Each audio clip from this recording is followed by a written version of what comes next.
Hello, and welcome to Money Talks from Slate Money, where we chat with brilliant and interesting people. I'm Emily Peck. I'm a markets correspondent at Axios and co-host of Slate Money, and I'm here today with Cal Newport. Cal, welcome to Money Talks. Emily, thanks for having me. He's a contributing writer at The New Yorker, where he writes a column called Office Space. Cal's latest book is called Slow Productivity, The Lost Art of Accomplishment Without Burnout. I mean, how would you describe it to people who have not read it? Well, it's an answer to a question that became more important for a lot of people, I think, during the pandemic, especially people who worked office jobs. Is there a way to think about productivity that could both support good work that also doesn't completely exhaust you, that doesn't impede on all other aspects of your life? Can we, in other words, reform the very notion of productivity itself to be something sustainable for these type of jobs? Yeah, it somehow inspired me to both work less and more. Can't wait to get into it. This episode is brought to you by Splunk. You need to keep operations humming around the clock, but potential disruptions are everywhere. Splunk helps you predict problems and find and fix issues fast so you can reduce risk and ditch downtime. The world's largest enterprises rely on Splunk's unified security and observability platform to become more efficient, resilient, and innovative. With Splunk, you can react quickly, evolve faster, and be ready for anything. Stay ahead of disruptions. Learn more at splunk.com/resilience. So if you have a job or you do any kind of work, I feel like you should be reading Cal's column. It's basically an indispensable go-to source for anyone who cares about what happens at work, which especially over the past few years, as we've, gone through the work from home revolution, then the great resignation and quiet quitting, and now AI, it's like you turn to Cal to understand what's happening and to feel sometimes outraged, if you ask me. So I guess let's just start off by talking about the book. Yeah. I mean, why do you think you needed to write it? Or maybe put another way, why were people so burnt out? Why did that happen at such an extraordinary level then? Well, here's my theory that I lay out, which is we go all the way back to the rise of knowledge work. We can use that term. The rise of knowledge work as a major economic sector. This is really the mid-20th century. And there's this real quandary that faced those who were really pushing and helping us understand this new type of work. And that was we had no easy way to measure productivity. So knowledge work becomes this big thing in the 1950s, grows from there. Of course, the economic engine of the world at that point was industrial manufacturing. And this was a sector in which we had very clear definitions of productivity because we could measure things. How many Model Ts were produced per labor hour input? And we had clearly defined production systems. And if you changed something, you could see if that number got better. Hey, the assembly line made that number 10 times better, so let's switch to the assembly line. It was this very quantitative, concrete way of thinking about productivity. Then knowledge work comes along, and that all falls apart. Because in knowledge work, you're often working on many different things, and what you're doing might be different than what the person right next to you is working on. It's not clear who's working on what, and it's not clear how people are organizing their work. How you do this is a personal decision in knowledge work. We invented a term that to a previous age would be oxymoronic, which is personal productivity. Productivity was at the core of how you ran a factory. The idea that this would be personal was a real change. So everything was obfuscated. So we couldn't measure things anymore, right? There's no number to measure. So what did we do? Well, the mid-century solution was pseudo-productivity. Mm-hmm. We will just look at visible effort as a kind of crude proxy for that you're doing something useful. And this was okay until we got to the late 90s, early 2000s, and we got computers and we got networks and laptops and smartphones. I often see things through the lens of technology because I'm a computer scientist. I think pseudo-productivity plus email, plus work that could follow you home, plus a never-ending stream of work you could always be working on, that was a volatile combination. This proverbial beaker sort of overfilled. And this is when we began to get much more acute burnout. So it was technology crashing with this crude approximation of productivity that had been around for a few decades. It just didn't play nice in a world of Slack, email, and iPhones. So I love this. I mean, so it's basically like pseudo productivity is FaceTime. It's like back in before everyone was working from home, you came in early, ideally before 9, right? So the boss could see you coming in early, see your car in the lot before everyone else. You put in your hours in the office, and then you were present, you were pseudo productive. It's not clear what you were even doing at the desk, and then you left. And then technology happens, and it's like you don't just have to be at the desk anymore. Then after hours, you have to respond to an email so people know you're productive, et cetera, et cetera.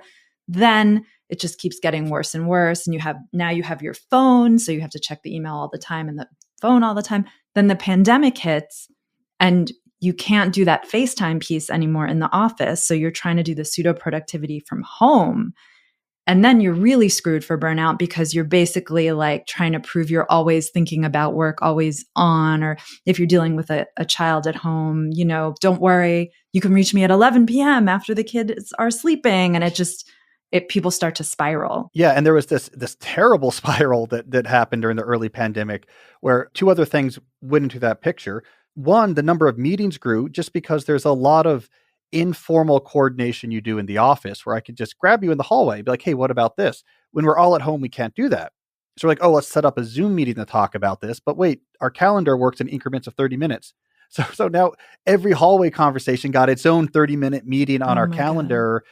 And we began to get that phenomenon. I call it the Zoom apocalypse in my book, where, and it's not an exaggeration, people would say to me, I have 8 hours of Zoom. My number one issue is where do I go to the bathroom? Like it's just Zoom, Zoom, Zoom, Zoom, Zoom all day long. And the pandemic, because it shifted things remote, generated about 25% more tasks than we had basically overnight, like 25% more tasks to deal with going remote. It just spiraled completely out of control. I think this is what led a lot of people to say, enough. We got things like the Great Resignation. We got quiet quitting. We got the hybrid work wars. We went over the cliff of absurdity with this long tail of pseudo productivity clashing with technology. The pandemic pushed us over the edge. And when you're doing 8 hours of meeting a day, talking about work, having to wait till 11 at night to actually do the work, it's hard not to look at your professional life and say, okay, clearly something's broken here. Yeah. So, I mean, your book is it's really simple the way it's written. I love it. It's like you have these 3 principles, very much like Michael Pollan's famous, eat food, not too much, mostly plants. Yep. Yours is 3 principles, and definitely correct me if I got this wrong, but I think the 3 principles are do fewer things, work at a natural pace, obsess over quality. I'd love to just go through each one. You don't have to front run the whole book, but maybe just give people a taste. Yeah, the quick summary of each is do fewer things. This scares people the most, I think. Yeah. Because this is the one they think is going to get them in trouble. But I think I've learned it helps when I reword that slightly to do fewer things at once. So actually, if you're doing fewer different things at once, like the number of things that are on your plate at any moment is much less, you're actually probably going to be finishing many more things than you are right now, right? And there's a whole argument about when something is on your plate, it brings with it administrative overhead. Whether you want it to or not, it's going to take up X hours of your time per week once you commit to it. So if you have too many things on your plate, more and more of your time gets taken up by this overhead tax, leaving less room for you to actually get the work done, and the work gets done at a lower quality.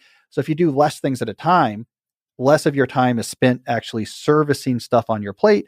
More of your time goes to execution, and you actually do better work. And you're probably going to have a higher rate of completing things anyways. The second principle, work at a natural pace. The idea of sitting for 8 hours and working at full intensity is not natural. Our brains aren't wired to do it.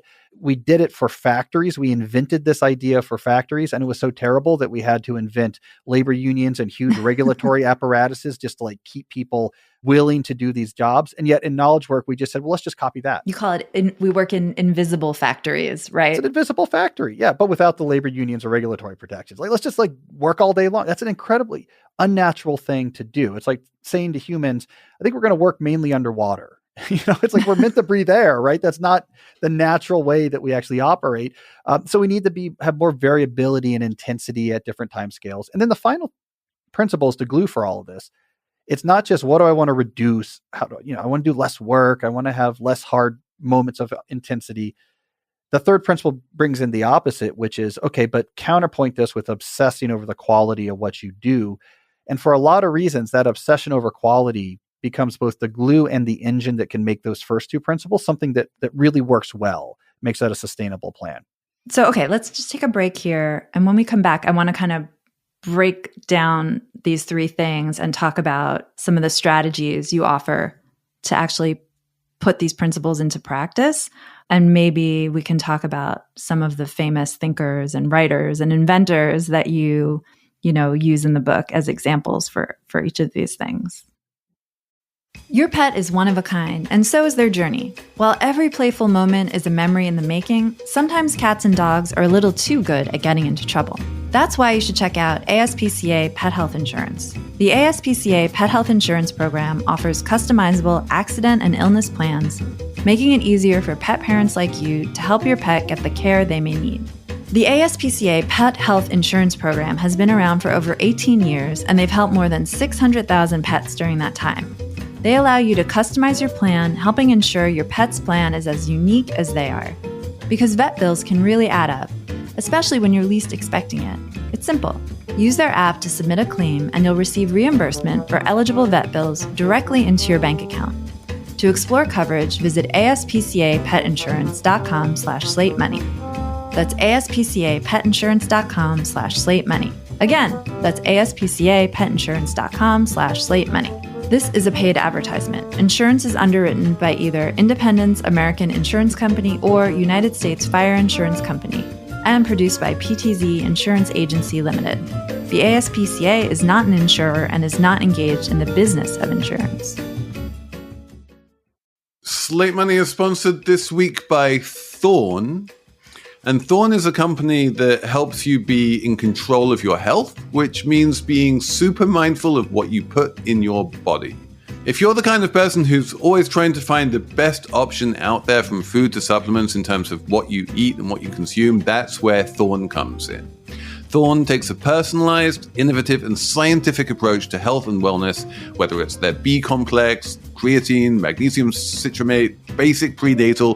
Thorne's got all the supplements you need to help promote and maintain your health goals. I myself have Daily Greens Plus, which is designed to help with your cellular health and energy production and gives you greens-based support to help provide foundational daily nutrition. Thorne is trusted by over 5 million customers, 47,000 healthcare pros, loads of pro athletes, 100 plus pro sports teams, and multiple US national teams.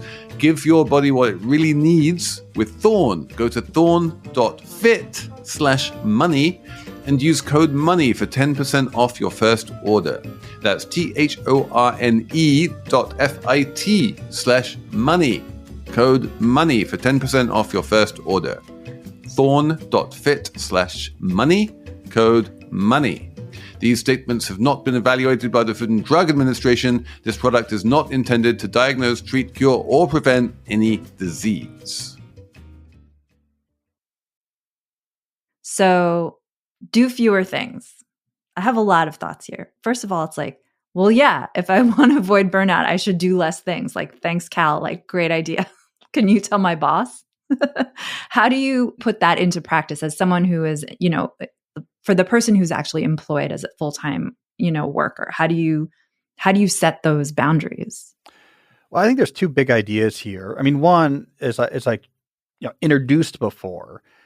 Doing fewer things at once is not about reducing the total number of things you finish, right? These are two different things. So presumably, and this is a big jump because, this is not the way all bosses operate, but presumably if we're being super rational, a move to do fewer things at once means you're going to be finishing more things that are valuable. And actually from a boss's perspective, they should be great. Like in a perfect world, if they are keeping track of, all right, Emily, what did you produce this year that was valuable for us? That will be larger if you're doing fewer things at once. Of course, that's not always the reality of how this works, because in the moment, a boss might be in a pseudo productivity mindset of, no, if you're saying no to this now, that is you reducing visible activity. So I'm going to assume that you're doing less useful effort, right? So pseudo productivity warps what would actually be the rational thing to do here, which is doing a very small number of things at once means you're going to actually be way more valuable for us.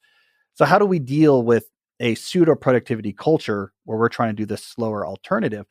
A lot of my advice for how to pull this off centers around trying to make transparent your workloads. Like a big issue with overload is that we obfuscate workloads. It's I can push things towards you with a low friction email. I can just grab you at the end of the Zoom and say, hey, can you do this or do that?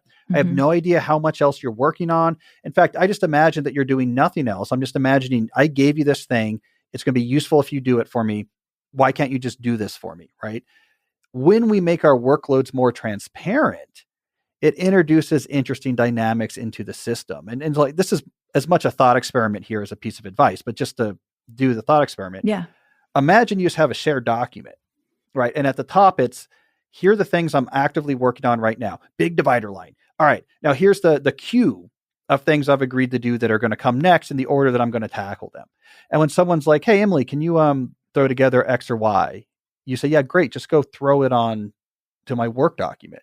And they have to now come in and confront, oh, this is 10 things down on this list. They're confronting the reality of your workload.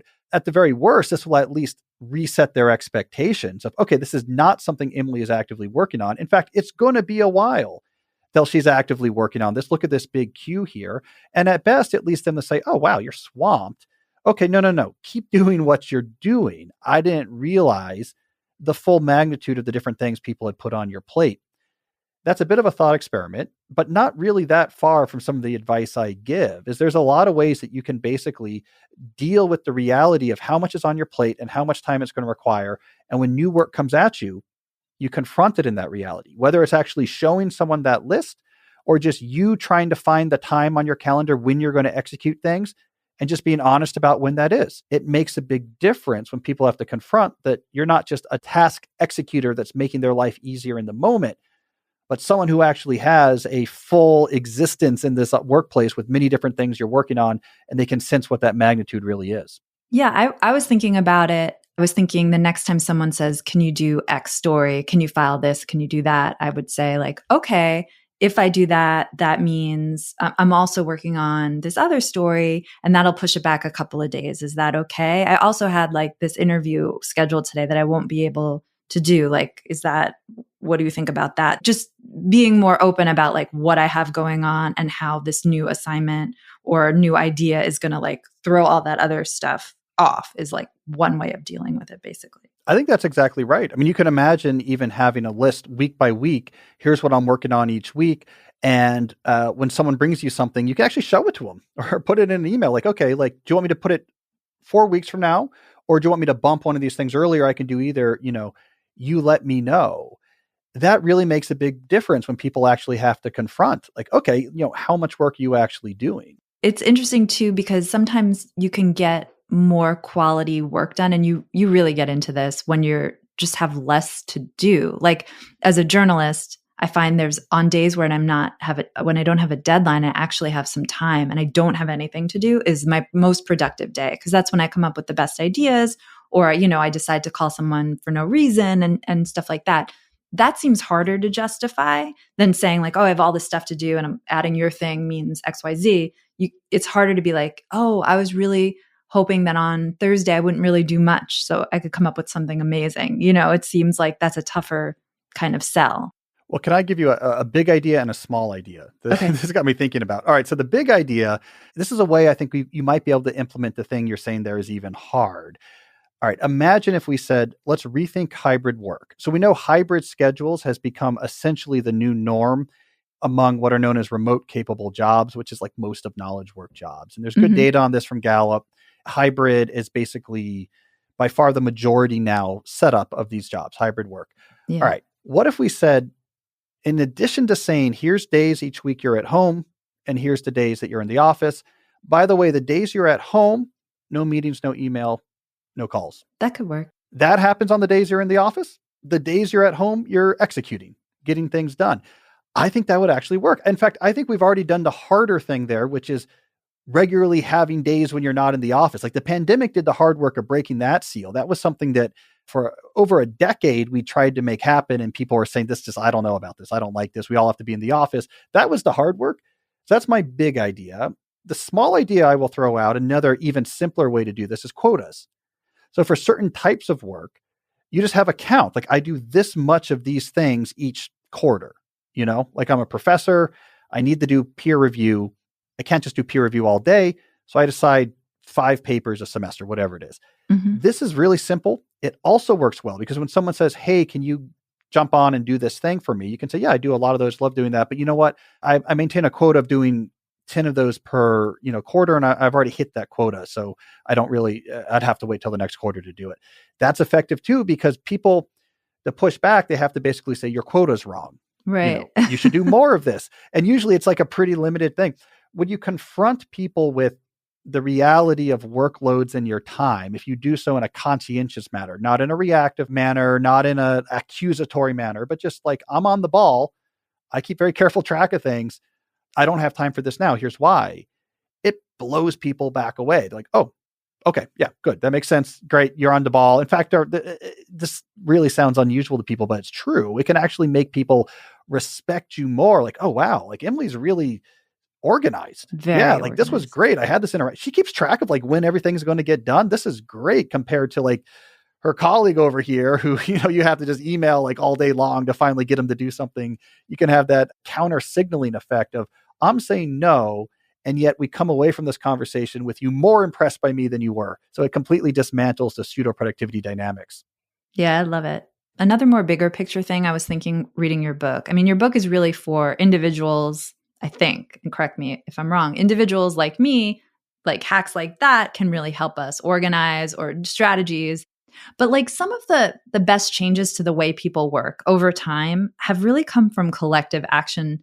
I mean, you mentioned like labor regulations, and I write a lot about these, the 40-hour work week, unions, protections against child labor, all that stuff. It comes from people like kind of like banding together to make change. And it was striking me like these hacks are great, but wouldn't it be nice if like a leader came in and changed the rules a bit and said, we're not going to do dumb meetings anymore, or no one has to take meetings Monday, Wednesday, Friday, or something like that. Or on the flip side, if like workers all somehow miraculously came together and like rejiggered the way we work to make more sense. I mean, what are your thoughts on like how much individuals can really do to implement a lot of this stuff versus collective action or leadership changes?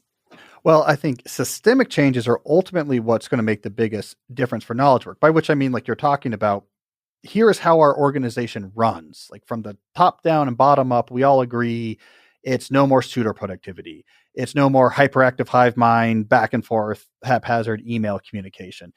It turns out this is way harder than I had hoped. I wrote a book before this one called A World Without Email that was aimed really at people who run organizations. And I said, let me tell you the whole history of how we got to a workflow in which we check an inbox once every 5 minutes. Let me explain to you the TikTok science, like step-by-step science of why this is terribly unproductive. It's a terrible way to run your organization. I know it's convenient that everyone can just reach everyone at every time, but it's like turning the lights off at the Ford factory to save money on your electric bill. No one can get the steering wheels put in the right place. It's absurd.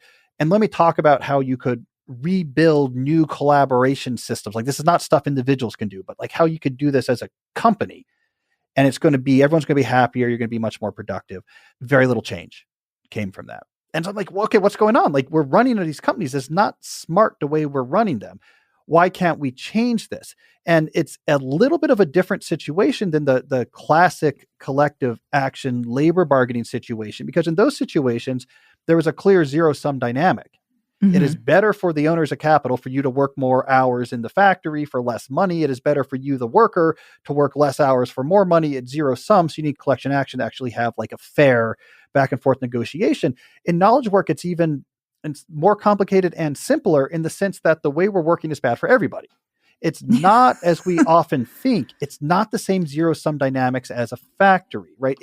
It doesn't make the CEO of your company richer if you're answering emails once every 5 minutes, or if you're completely overloaded and exhausted. It makes the company worse, right? So we're all on the same side here.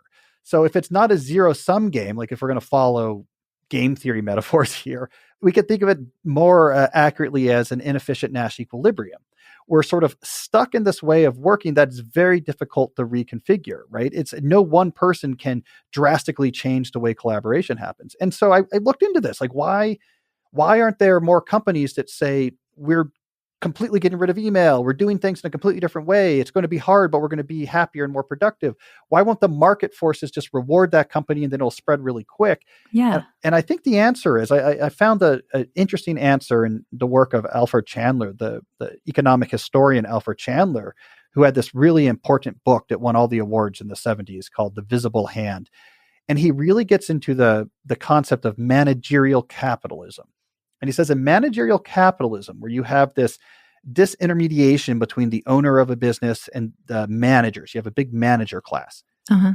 The managerial behavior is not driven by market forces. And in fact, it's driven by other types of forces like stability and convenience and making their own, positions better. In other words, you can have a large company running in a way that makes them less efficient, and yet not have market pressure to fix that, because in managerial capitalism, other things can overtake that. And that seems to be what has happened in a lot of these issues with knowledge worker overload. It's just too hard to try to fix this. It's better if you're someone who could fix this to just keep the status quo, because it's stable. It's not as scary for you. It's not going to require as much effort, and it seems to be fine. I mean, it's sort of like explains why remote work finally and hybrid work is catching on. Like you said earlier, it's like there was a big exogenous or external shock, the pandemic, and it actually forced the change. Yeah. And like, unless something like that happens, it's hard. Managers aren't going to move because it's just too risky and they're comfortable working the way they're working. I wrote this piece on remote work for the New Yorker right at the beginning of the pandemic. And it was fascinating what I uncovered, right? This is right as this was happening. Mm-hmm. And basically the story is around 2006, we had all the technology in place to do remote work. So we had broadband internet access was common. We had voice over IP, and then Skype in 2006 introduced video conferencing over IP. So low cost video conferencing. Email was already at this point, and laptops were already common.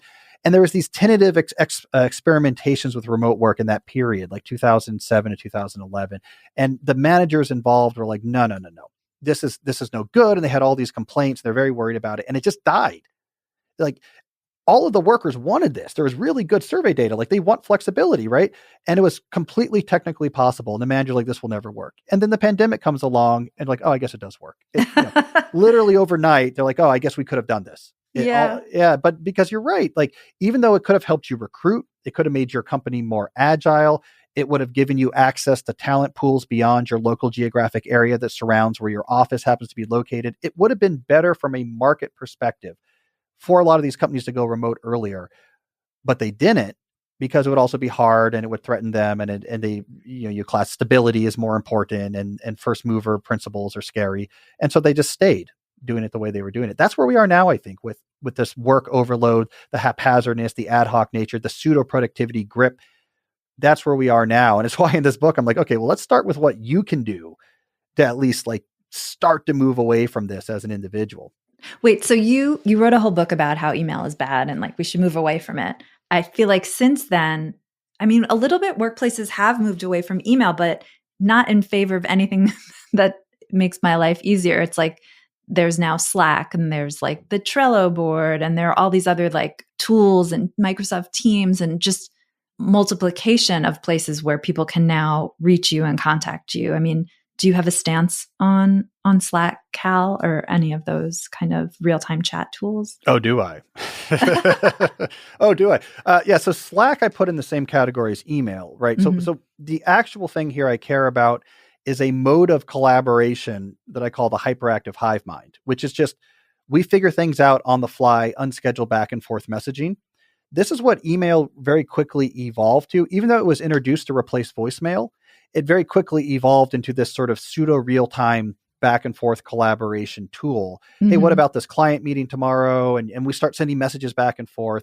Slack just came along and said, okay, if that's the way you're going to work, if you're going to use the hyperactive hive mind, from just a straight interface perspective, email is kind of a clunky tool. This is like a streamlined tool for doing that. Like we want chat. We don't want to use CC. So it was, I wrote this article when Salesforce bought Slack, where the title was Slack built the right tool for the wrong way to work. And that's how I understand it. It was like, if we're going to do the hyperactive hive mind, why are we using a mail metaphor? We should use a chat metaphor. Then we have the world of productivity tools like Trello, etc. I think those could play a role in a much better way of working. But the problem is we have it backwards in knowledge work right now, where we think the tool itself is what's going to change the way we work. And I think that's the tail wagging the dog. What I argue in that email book is, no, you need to figure out first the system, the process. Here's how we're going to collaborate, right? You have to come up with collaboration processes that doesn't require all these ad hoc messages going back and forth, and then say, what tool can we use to implement this? And then there's plenty of them. The thing is, like, sometimes like Trello would be interesting. A lot of these processes, a shared document, like, that's enough, right? Like, it doesn't take high tech tools to do it, but Silicon Valley sees this as a multi-trillion-dollar opportunity. They know how inefficient knowledge workers are. They know checking an inbox once every 5 minutes is a terrible way to extract value from the human brains, but they want it to be the secret sauce of the interface of my complicated tool is what's going to save you. So you should pay $20 a month per seat to do this. And we're going along with it. I think we like this idea of, if I pay for a Monday.com subscription, I'll solve these problems. But you can't solve it with the tool. You got to solve it with the process. And that requires everyone to be involved. Apple Card is the perfect cashback rewards credit card. You earn up to 3% daily cash on every purchase every day. That's 3% on your favorite products at Apple, 2% on all other Apple Card with Apple Pay purchases, and 1% on anything you buy with your titanium Apple Card or virtual card number. Visit apple.co/card calculator to see how much you can earn. Apple Card issued by Goldman Sachs Bank USA, Salt Lake City branch. Subject to credit approval. Terms apply. Slate Money is sponsored this week by Wondery. Do you want to hear about the $100 wedding dress that saved Abercrombie, or which real tech acquisition is like Game of Thrones, or the one financial equation that can finally solve climate change? Then check out the daily news podcast, The Best One Yet. Every morning on The Best One Yet, hosts Nick and Jack serve up 3 of the most interesting business news stories and why you need to know them in just 20 minutes. So whether you want to kick off a conversation with your buddies, you're going for that promotion at work, or you just want to know the trends before your friends, be in the know this year by starting your morning with The Best One Yet every weekday. Follow The Best One Yet on the Wondery app or wherever you get your podcasts. You can listen ad-free right now on Wondery Plus. And for more deep dive and daily business content, listen on Wondery, the destination for business podcasts, with shows like The Best One Yet, How I Built This, Business Wars, and many more. Wondery means business. This podcast is brought to you by Progressive Insurance. Most of you listening right now are probably multitasking. Yep, while you're listening, you're probably also driving, cleaning, exercising, or maybe even grocery shopping. But if you're not some kind of moving vehicle, there's something else you can be doing right now: getting an auto quote from Progressive Insurance. It's easy, and you could save money by doing it right from your phone. Drivers who save by switching to Progressive save nearly $750 on average, and auto customers qualify for an average of 7 discounts. Discounts for having multiple vehicles on your policy, being a homeowner, and more. So, just like your favorite podcast, Progressive will be with you 24/7, 365 days a year, so you're protected no matter what. Multitask right now. Quote your car insurance at Progressive.com to join over 28 million drivers who trust Progressive. Progressive Casualty Insurance Company and Affiliates. National average 12-month savings of $744 by new customers surveyed who saved with Progressive between June 2022 and May 2023. Potential savings will vary. Discounts not available in all states and situations. Speaking of solving with the tool and Silicon Valley forcing us in using technology we don't really need, I'm worried about AI's role in the workplace now. I mean, I'm reading, a lot of techno-optimists saying like it's going to hypercharge productivity and AI is going to really empower us to do better. And I know that there are managers and leaders now who are saying like you have to start using it, but not really saying how or why even. Are you following that? Oh, yeah. So I'm following it closely. So last year I wrote a big piece for the New Yorker that just tried to get down into the technical details of how does a large language model work. I have another piece that's either out right now or coming out soon. We're working on it. That's looking at the next generation of these tools. So I'm watching it with interest. I've also done a lot of briefings on this. I've been, doing briefings up on the Hill with senators and briefings at various boards of directors. So I'm really plugged in and interested in this. And, one of the things I would say right now about this new era of generative AI is that the iteration of this tool that was released in late 2022, so ChatGPT, I talked into a chat window and it talks back. That iteration was not ready to radically reconfigure work. And it didn't, right? We actually did not see, the first year that was around, we did not see a lot of cases where that radically reconfigured work. The optimists had to sort of pick and choose, look at this company over here that laid off these people. But for the most part, it actually had very little impact. That form factor is not the right form factor to disrupt work, right? So when we see technology massively disrupt work, typically when it's poised to disrupt, it goes fast, right? So this is what happened with email. Man, you put, email in an office and within days, that office is functioning universally and completely differently. Right. We're not seeing that with AI in its current form. And what's happening now in AI is they're trying to figure out how to make it more useful to work. So there's a lot of building tools around the underlying language model so that it can talk to your email, so that it can talk to PowerPoint. We'll see what happens with that. That might gain traction.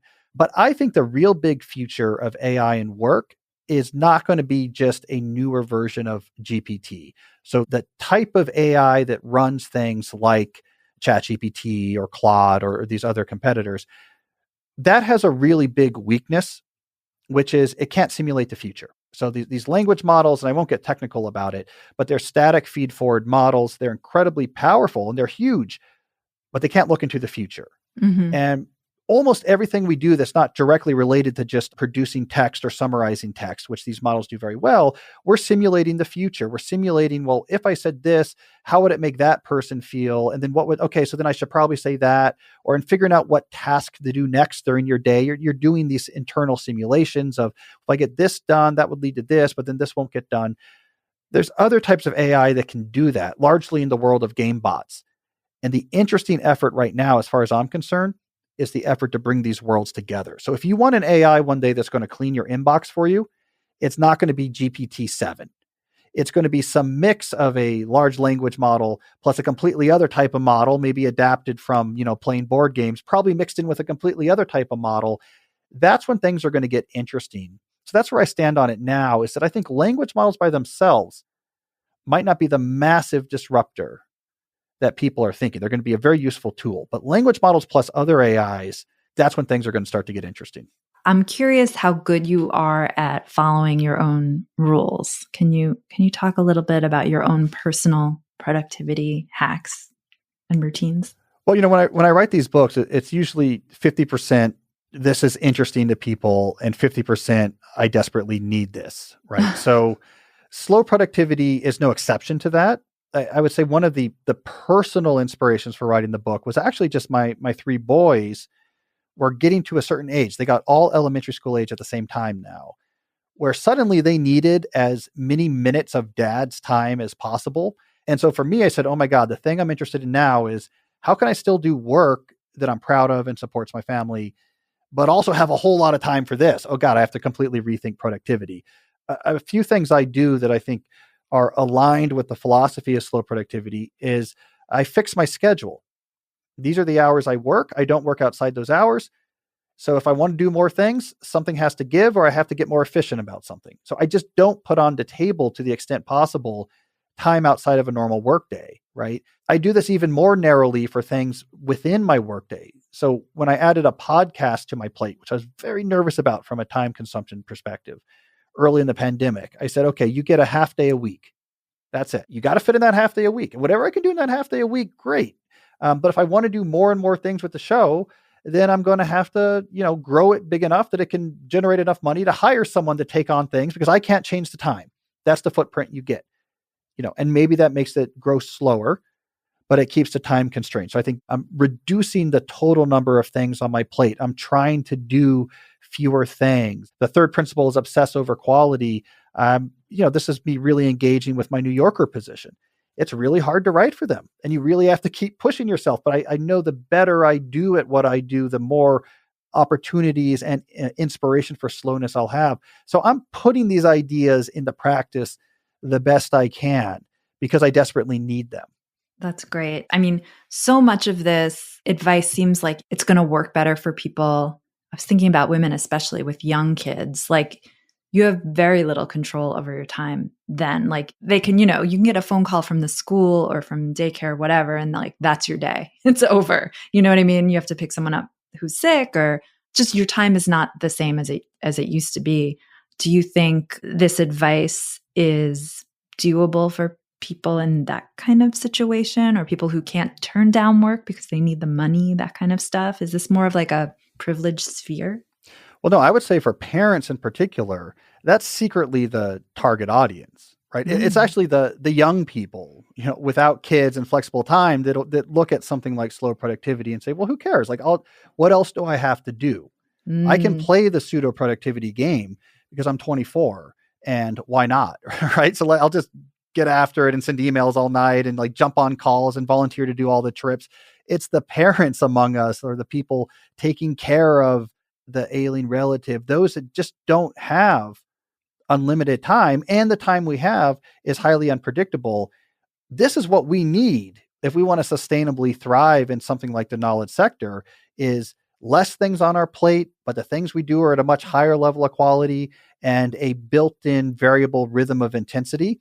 That's a definition of productivity that has the flexibility to give in a schedule, to bend and flex around the complexities of life. And so it's the parents, I think, among the audience that are like, okay, yes, we need to figure out how to do something like this. It's the people without the extra responsibilities to say, well, why not it's easy. Just go on all the trips and do all the emails. Why not? Like, that's easier to do. And remember, keep in mind, the advantage of slow productivity, it's not just your life gets better. You do what you're doing better as well, right? I mean, and ultimately the vision with slow productivity is that you take more and more control and autonomy over your work life as you get better at the core things you do. And as you gain more control, you keep leveraging that to keep the workloads reasonable, to keep the pace. You know what to do with that autonomy. You don't just reinvest the autonomy you gain by getting better into more money or the next higher level of prestige. You realize, what if I invested this into more flexibility in my schedule? What if I invested this into being able to keep the number of things I do smaller? So it's basically a recipe for survival if you're in some sort of competitive knowledge work area, but you're not able or willing to inflexibly give every minute you have to your work. That's great.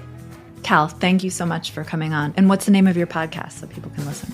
Oh, it's called Deep Questions. Great. And you can find it anywhere you listen to podcasts? Anywhere you listen to podcasts, yep. Thank you so much for coming on. Well, thanks, Emily. I enjoyed it. That's it for our show this week. Thank you, Jared Downing and Cheyna Roth, for producing. I'll be back in your feed on Saturday, along with Felix and Elizabeth, for a regular episode of Slate Money. Until then, thanks for listening. When we made our McDonald's Spicy Chicken McNuggets, you were praise hands emoji. Then we ran out, and you were streaming tears emoji. Now they're back, so you can be grinning face with sweat emoji. Order ahead on the McDonald's app. And get Money Mouth face emoji with 2 orders of crispy, irresistible 10-piece McNuggets, spicy or classic, for just $6. Limited time only. Prices and participation may vary. Cannot be combined with any other offer. Single item at regular price. Ba-da-ba-ba-ba.